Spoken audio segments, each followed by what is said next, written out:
Listen closely. Last night, my TV turned itself on at 3 a.m. Just static. No sound, no channel, just white noise hissing in the dark. I was about to turn it off when I noticed something. In the static, a shape began to form. A man, standing perfectly still. His eyes were just black pits, but his mouth stretched into a grin that seemed to widen the longer I stared. The room was silent except for the hiss of the static. Then he raised his hand and waved. I couldn't move. I just sat there staring at him. That's when the screen flickered and the figure was gone, but the static didn't stop.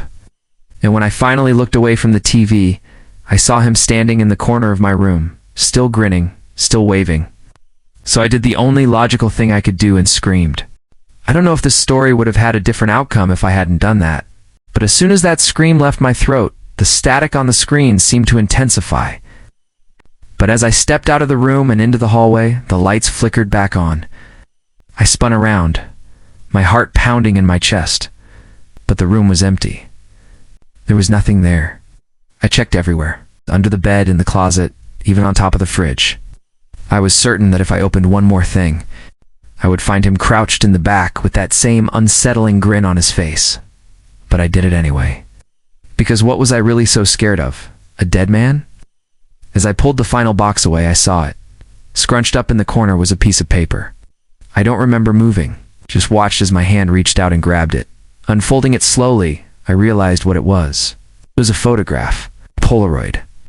I don't even own a camera like that. I don't even like those things. But there he was, in black and white, grinning ear to ear, waving at me. Behind him was a television set tuned to a static-filled channel.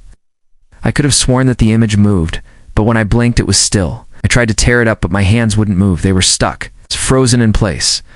All I could do was stare as the grin widened and the figure stepped out of the photo. He was closer now, so close that I could see the detail in his clothes, the filth under his fingernails, the bloodshot whites of his eyes. He was real. God, he was real. And he was coming for me. I tried to scream, but no sound came out. I tried to run, but my feet were rooted to the spot.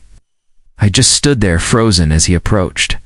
Closer and closer, until his face was inches from mine. I felt his hot, fetid breath on my skin, and then he spoke. His voice was a raspy whisper right in my ear. "Hello," he said. "Do you want to play a game?" Ah. And then he was gone. Ah. Just like that. The room was empty again. The photograph, the TV, all of it was gone. Ow. I was alone in that house, with only my pounding heart and the echoing question, what game?